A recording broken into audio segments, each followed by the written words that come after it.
on ne peut pas s'en empêcher.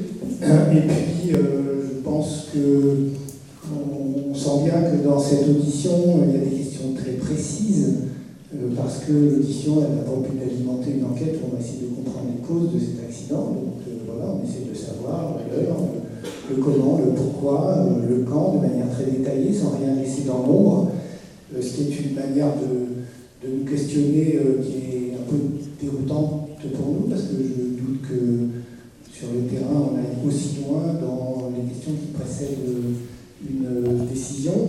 Et donc, l'audition, telle qu'on l'a vue, je pense, nous apprend quelque chose. Et ce que l'enquêteur demande, en gros, c'est essayer de comprendre en quoi ce qu'on a fait, c'est logique, compte tenu de nos moyens, de nos compétences, de nos missions, etc. Est-ce que c'est raisonnable? Est-ce que c'est justifié? C'est tout ça qui est passé au crible. Et voilà, maintenant, on aimerait bien vous entendre réagir à tout ça, je dirais principalement pour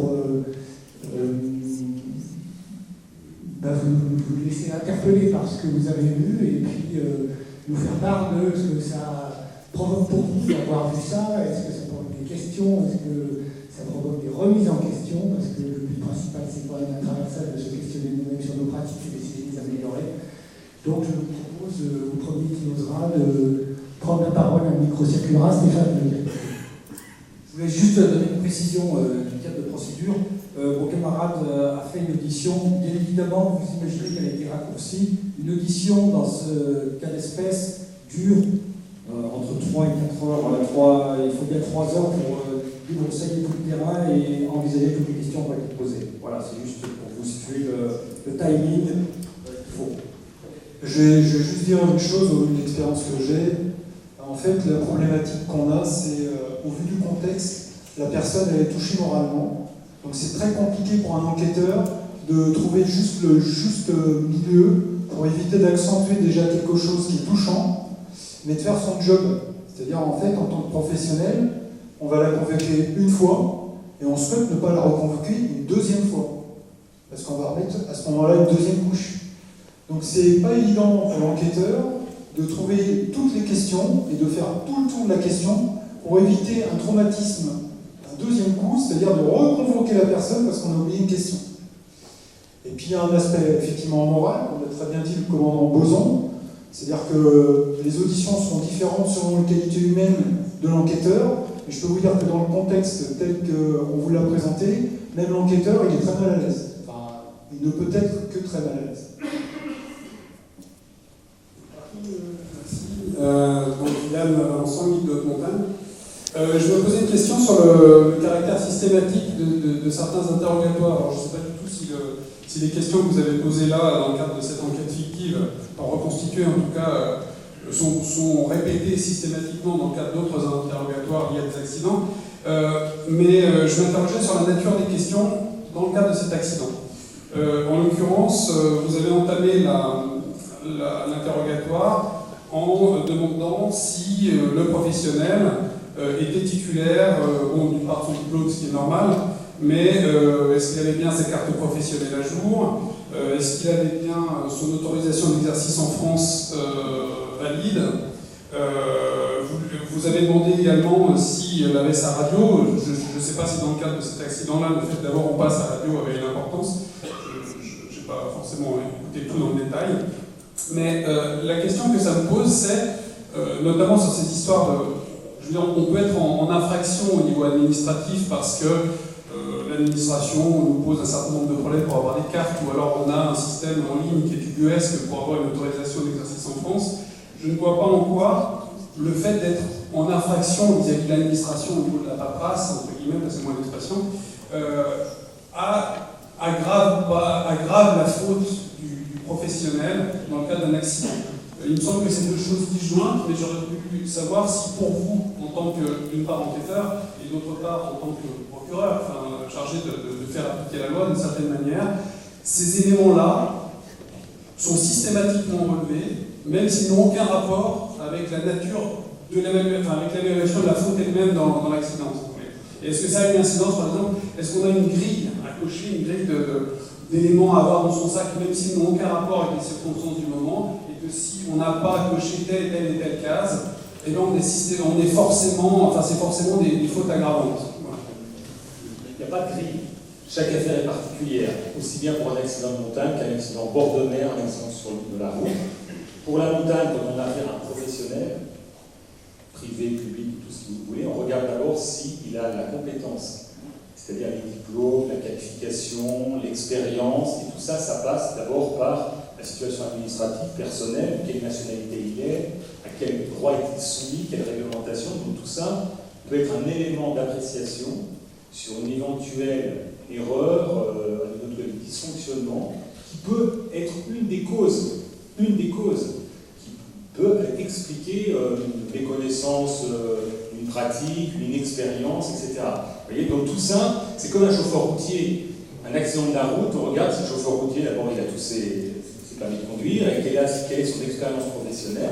Tout ça pour vous dire, voilà, si ça a pu entrer en ligne de compte, son expérience professionnelle. C'est pas simplement de regarder le respect de la réglementation, qui en soi d'ailleurs peut constituer une infraction pénale. Le fait de ne pas être titulaire de diplôme ou des qualifications requises, mais si ça peut entrer en ligne de compte dans le processus fautif, qui peut être extrêmement divers, à l'origine de l'accident.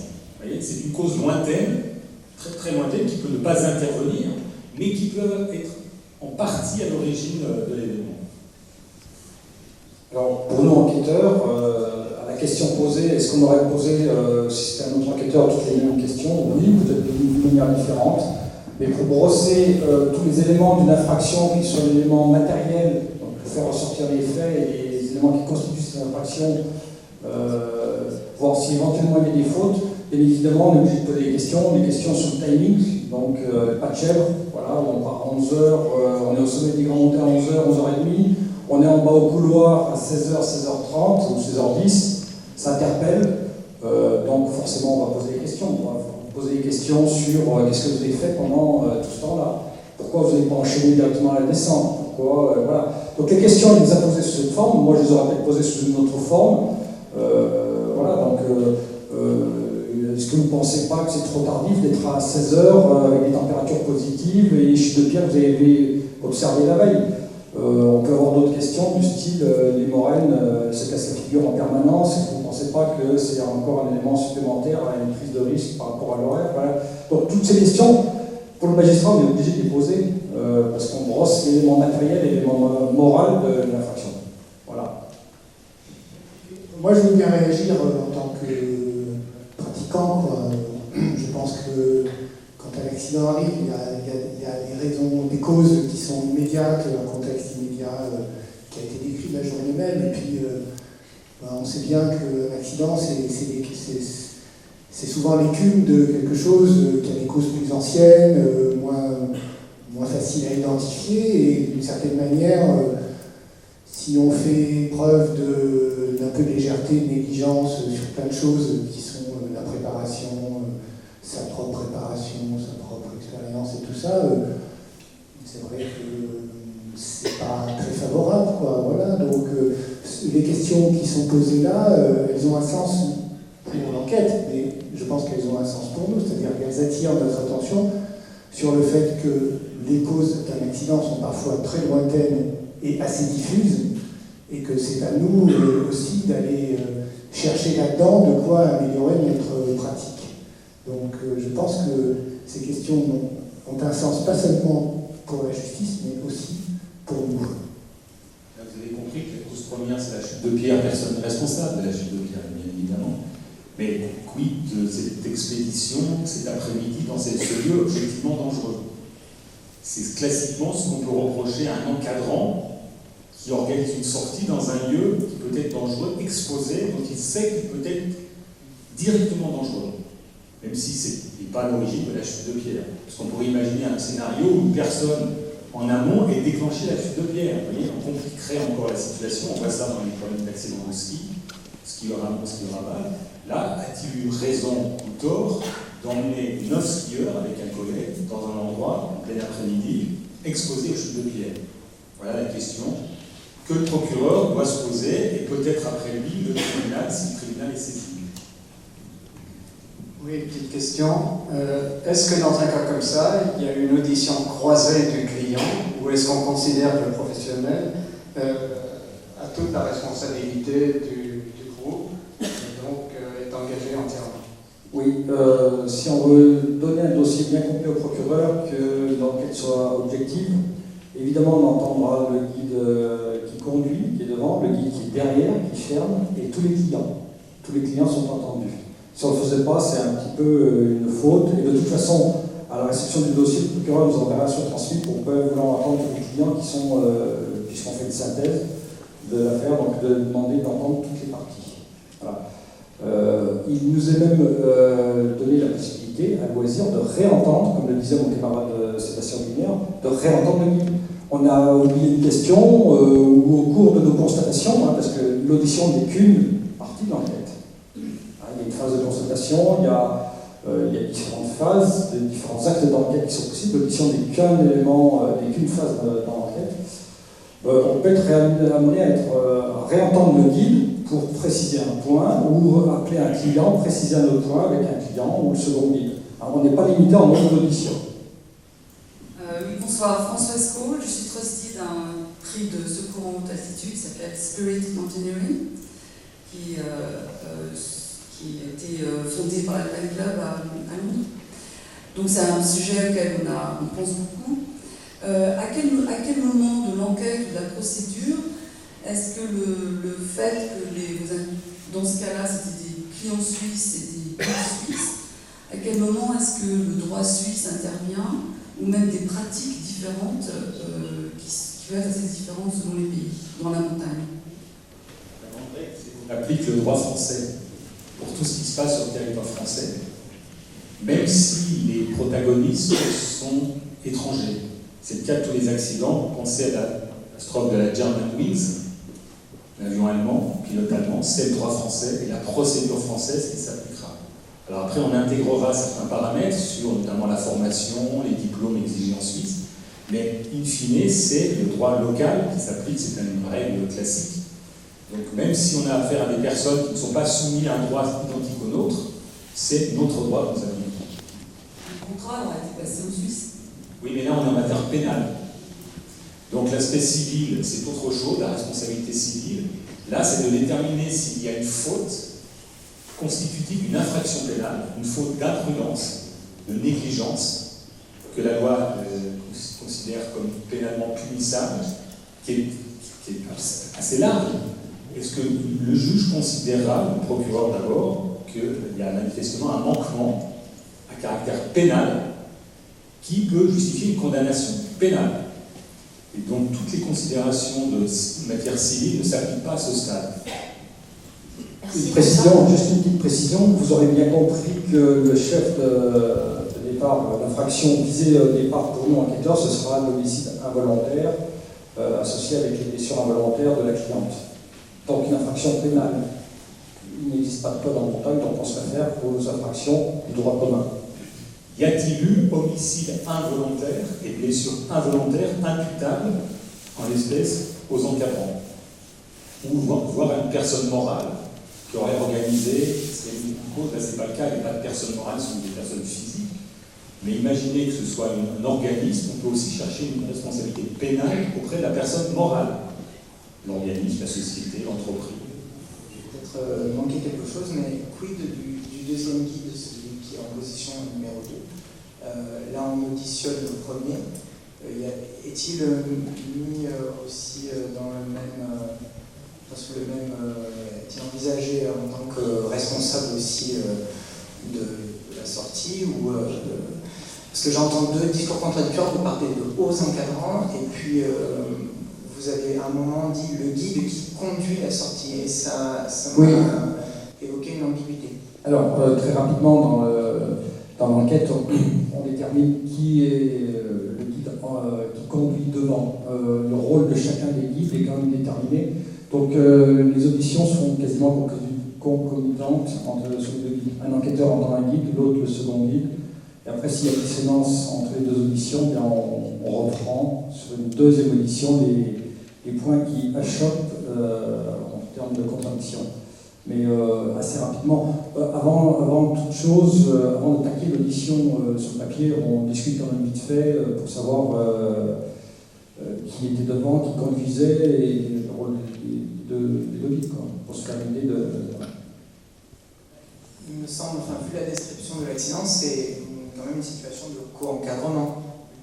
Moi, vu comme ça, je comprends que les deux guides encadrent, même s'il y en a un qui est devant, par exemple celui qui est derrière est quand même dans une posture de guetteur, on pourrait l'imaginer. Donc il a aussi un rôle assez important. Il a un rôle effectivement important, mais dans l'enquête qui a été conduite, le rôle principal était donné au guide dont l'audition était la plus longue, la plus importante. Le second restait en fermeture de marche, n'a pas eu de décision sur les horaires, voilà, il était un peu pris en renfort, si on veut. Voilà. Il n'était pas leader de A à Z du contrat, les décisions, il était un peu suiveur, plutôt un guide sécurité. Voilà. Je peux réagir à ta question parce que je la trouve très intéressante. Alors, on regarde, moi je ne connais rien au droit, hein. Je suis naïf à l'égard du droit, mais j'ai lu un petit peu des choses. Et une chose qui est écrite, c'est que nous sommes responsables par rapport à l'exercice à la fois des missions qui nous sont données, des fonctions qu'on occupe, des moyens qu'on met en œuvre, du pouvoir que l'on a, et une cinquième rubrique que j'ai oubliée, les fonctions qu'on occupe. Et quand on est deux, que l'on soit deux encadrants, bénévoles, deux guides ou deux personnes d'un groupe ayant un peu plus de compétences à l'égard des autres, c'est là qu'on s'aperçoit que ça peut se compliquer sur le terrain si la répartition des rôles, par exemple, n'est pas très claire entre nous, chacun croyant que l'autre est leader, par exemple, qui arrive extrêmement facilement. Et donc on s'aperçoit, alors, le processus judiciaire nous montre que nous sommes aussi responsables d'avoir clarifié ça, et je pense que en retour, c'est un point sur lequel il y a intérêt à être vigilant pour éviter qu'un pépin arrive, parce que c'est une bonne manière qu'un pépin arrive, c'est quand les rôles ne sont pas très très clairement partagés entre les deux, ce qui n'était peut-être pas le cas de cette histoire, mais il y a le cas d'un certain nombre d'histoires qui arrivent à des amateurs ou à des professionnels. Donc, et ces rubriques-là sont très claires, c'est-à-dire les missions qu'on a, alors soit on est guide, alors c'est une mission de nature professionnelle, mais encore finalement dans ce métier-là, qu'est-ce qu'on se donne comme but, quoi? Est-ce que c'est de faire un exploit, de satisfaire quelqu'un, de rentrer en sécurité, que sais-je? Les fonctions, c'est quelle place on occupe dans le groupe. Les moyens, c'est est-ce qu'on a fait ce qu'il faut quand on nous demande qu'est-ce que vous avez au fond du sac, est-ce que vous avez fait ci, fait ça, pris l'information. Le pouvoir, c'est est-ce qu'on assume l'autorité, que les gens nous reconnaissent. Donc tout ça, c'est très précis, et tout ça, on est interrogé là-dessus pour essayer de comprendre les causes. Et en amont, ça serait intéressant que ça soit plus clair pour nous quand on y va, quoi, sur le terrain. Donc je pense que c'est vraiment un gros sujet, comment se répartit les rôles. Dans mon cours de la déposition, un mot est revenu de manière récurrente, le mot évident. Quelle valeur a le mot l'évidence, on va dire, évoqué à plusieurs reprises par le guide? L'itinéraire évident, quelle valeur au niveau de la déposition et des suites judiciaires? Il n'y a rien d'évident, vous l'aurez compris. Alors il peut y avoir des fautes grossières, évidemment, pour employer le mot, mais on est dans une appréciation in concreto, compte tenu de la situation en cause, on regarde toutes les diligences, ce qu'a fait et ce que n'a pas fait, les actions et les abstentions, comme on dit, qu'on pourrait éventuellement reprocher au guide. Est-ce qu'il a fait ce qu'il aurait dû faire ou est-ce qu'il n'a pas fait un certain nombre de choses? Là, il a fait des choses sans doute exposées et aventureuses, la preuve. Donc, il peut y avoir des erreurs grossières, l'équipement défaillant, vous avez les sorties de ski d'hiver où il n'y a pas de matériel, des DA, etc. On le voit de temps en temps. Et puis, il y a un ensemble de circonstances qui fait que, on va dire, est-ce que ça c'est fautif? Est-ce que ça constitue une imprudence fautive, une négligence fautive, ou au contraire, non, ça fait partie du risque de montagne? Parce que, évidemment, on tient compte, avant de poursuivre quelqu'un, des risques objectifs de la montagne et des risques naturels de l'activité en montagne. Et on se met dans la situation d'un professionnel, si on a traité le cas d'un professionnel, normalement diligent. On ne demande pas un surhomme, on demande à quelqu'un qui doit avoir la compétence, la vision, le discernement. Pas facile, hein?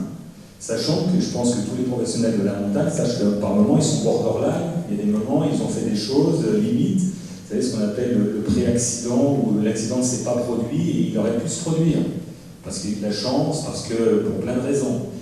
Beaucoup peuvent se dire, j'ai peut-être été moi-même un peu exposé, ou un peu imprudent. Vous savez, le mot imprudence, qu'est-ce que c'est? C'est de l'imprévoyance, hein, un manque de vision. Je crois qu'à un moment, on peut commettre ce genre de choses. Est-ce que ça tombe sous le coup de la loi pénale? Et en matière de faute indirecte, c'est le cas en espèce. Le guide, c'est pas lui qui a causé directement l'accident. La loi restreint le champ de la responsabilité pénale en disant, pour qu'il y ait faute, il faut une faute lourde, pas une simple faute légère.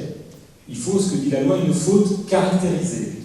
C'est-à-dire qu'on reproche clairement à l'auteur indirect des faits, en l'espèce les guides, d'avoir commis une faute caractérisée, grave. Est-ce que ce qu'ils ont fait, c'est une faute lourde ou pas? Si l'auteur est directement à l'origine des faits, là, une faute légère suffit.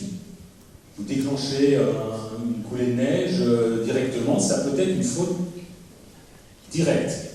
Vous êtes auteur direct. Une faute légère, ça peut suffire à entraîner votre responsabilité. Si vous êtes auteur indirect, c'est le cas en espèce, je vous dis, on exige plus. Tout ça pour éviter qu'on mette en cause pénalement des particuliers, des personnes physiques.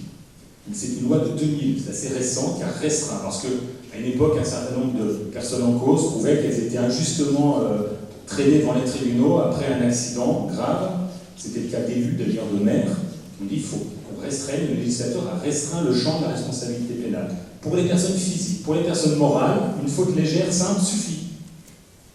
On n'exige pas une faute plus caractérisée. Et cette notion de faute caractérisée, c'est au juge de l'apprécier. Est-ce que ce qu'ont fait les Suisses, là, les deux guides, est-ce que c'est une faute lourde? Et je pense que dans la salle, il y a sans doute des partisans qui, certains diraient oui, d'autres aussi non. Donc c'est une question qui revient sur l'audition et notamment sur l'enquêteur. J'aimerais savoir si l'enquêteur, lui, pose des questions uniquement sur des faits qui sont avérés, ou s'il peut poser des questions plutôt dans le conditionnel. Donc je m'explique. Est-ce que, par exemple, l'enquêteur, il peut poser une question en disant si vous étiez parti à 14h et que vous seriez descendu vers 15h, est-ce que vous auriez pu éviter la chute de Pierre? C'est une question qui est libre, qu'on pourrait poser. En partant à 11h, mais en enchaînant directement la descente, donc 2 heures de descente, à 14h vous êtes sorti, en allant pas plus vite, en ne ménageant pas une peu de fois supplémentaire dans l'itinéraire, ne penseriez-vous pas que, oui, on peut la poser. On est libre de poser les questions qu'on veut, qu'elles soient sur les faits ou sur nous, ce qu'on pourrait considérer comme une situation normale de la pratique de l'activité dans l'espèce du pas de chèvre, voilà, compte tenu de ce qu'on observe avec la météo en fin d'après-midi, en face ouest, quand le soleil est tapé tout l'après-midi. Mais oui, on peut aller sur tous les registres de questions. Ouais. Il n'y a rien qui nous l'interdit. Alors là encore, je vais prendre la parole en tant que pratiquant. Moi, en entendant l'audition, je trouvais que justement, c'est quand même globalement extrêmement factuel. Mais sur un point, par exemple, cette histoire de remonter en pot de phoque, il y a quand même la question, mais pourquoi vous avez fait ça? C'est-à-dire qu'il y a du factuel et puis il y a de la nature de la motivation. Et je pense que cette question-là, elle est pas facile à entendre parce qu'au fond, il dit je fais ça, en gros, c'est pour que les gens que j'emmène en aient leur argent, quoi. C'est-à-dire, je pensais que si je n'avais pas fait ça, je n'en aurais pas donné assez. Quelque chose dans ce genre-là, c'est ce que l'on comprend. Donc cette interrogation sur les motivations, là encore, c'est quelque chose au moment où j'ai le choix, est-ce que je remets les pots pour faire quelques virages de plus parce que la neige est bonne, ou est-ce que je descends parce que je me dis sinon j'arriverai trop tard. Qu'est-ce que c'est ma motivation pour faire ce choix-là? Qu'est-ce qui fait? Est-ce que par exemple, parmi vous, il y en a qui se diraient moi, dans une situation, je pense que j'aurais remis les pots aussi parce que j'étais dans de la bonne neige et que ça vaut le coup d'en profiter. Ou est-ce qu'il y en a qui, au contraire, se diraient moi, j'aurais pensé, je crois que j'aurais pensé que ça valait pas le coup parce que ça ne justifie pas de rajouter un risque ou de rajouter un aléa. Et là, je suppose que les positions sont différentes, mais en tout cas, elle est pour nous en tout cas. Et la suite du processus, en fait, s'il y a une suite, s'il y a des responsabilités qui ont été établies, et si oui, pourquoi, et sinon, pourquoi? Merci. Est-ce que ce qui est intéressant, c'est de savoir si, à l'issue de l'enquête, une fois que tout le monde a été entendu, que les gendarmes ont fini leur constatation, éventuellement qu'on saisisse un expert en accident qui peut donner aussi son analyse, de déterminer s'il y a matière à poursuite, c'est-à-dire à renvoyer les guides devant une juridiction. Le procureur, il y a une possibilité, c'est de compléter l'enquête en saisissant un juge d'instruction.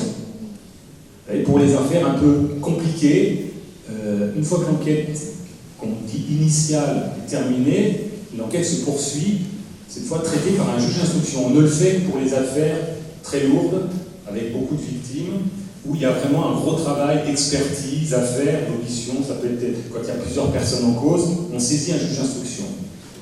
C'est pas souvent le cas, ça arrive pour les affaires les plus graves. Le procureur peut se dispenser d'une instruction et peut renvoyer directement devant un tribunal les personnes en cause. Et là, c'est le tribunal qui dira s'il estime, on renverra du chef d'homicide involontaire et de blessure involontaire, c'est-à-dire d'avoir causé par imprudence indirectement la mort des blessures à quelqu'un, et le tribunal dira au final si oui ou non il estime qu'il y a infraction pénale et s'il y a matière à condamnation. Une fois que l'enquête est terminée, classe affaire. Il n'y a pas de suite judiciaire à ce stade.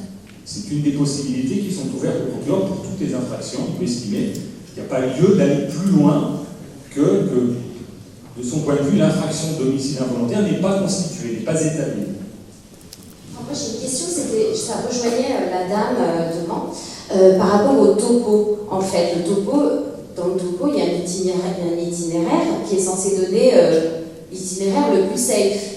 Et le guide n'est pas passé par le haut, mais par le bas. Alors, est-ce que dans l'affaire, c'est une prise de risque? Est-ce que vous en tenez compte ou Alors, effectivement, c'est une question, je m'attendais un petit peu. Effectivement, usuellement, on continue sous la cascade de glace, donc on prend quand même un risque. On prend un risque sous la cascade pour prendre la pente qui est plus légère, qui comporte quand même des risques aussi. Hein, mais oui, c'est une question qu'on va poser. Le topo indique d'aller là. Vous êtes passé là, vous êtes passé avant. Vous êtes fait influencer par quoi? Par des traces, par un groupe de vent. Vous connaissiez? Non, je ne connaissais pas, donc j'y suis allé un peu au feeling. C'est des questions qui vont être intéressantes pour éclairer les magistrats. Du coup, est-ce que ça va jouer? Est-ce que, voilà, c'est une prise de risque? Le guide est libre d'aller où il veut. Hein. C'est lui qui décide du chemin qu'il va prendre en âme et conscience, en appréciant le terrain, la dangerosité. Voilà. Après, moi, je peux concevoir qu'un guide suisse n'ait jamais fait le pas de chèvre, il ne sache pas quel couloir prendre exactement. Après, autre question qu'on peut poser, qu'on a dû poser, et vous renseignez. Est-ce que ce guide suisse, il est passé, par exemple, voir la compagnie des guides de Chamonix ou discuter avec des collègues guides du coin, peut dire, pas de chèvre, tu passes où? Là, actuellement, est-ce qu'il y en a qui l'ont fait? Comment c'est? Voilà. Il y a plein de questions. C'est un dossier qui interpelle sur plein de points.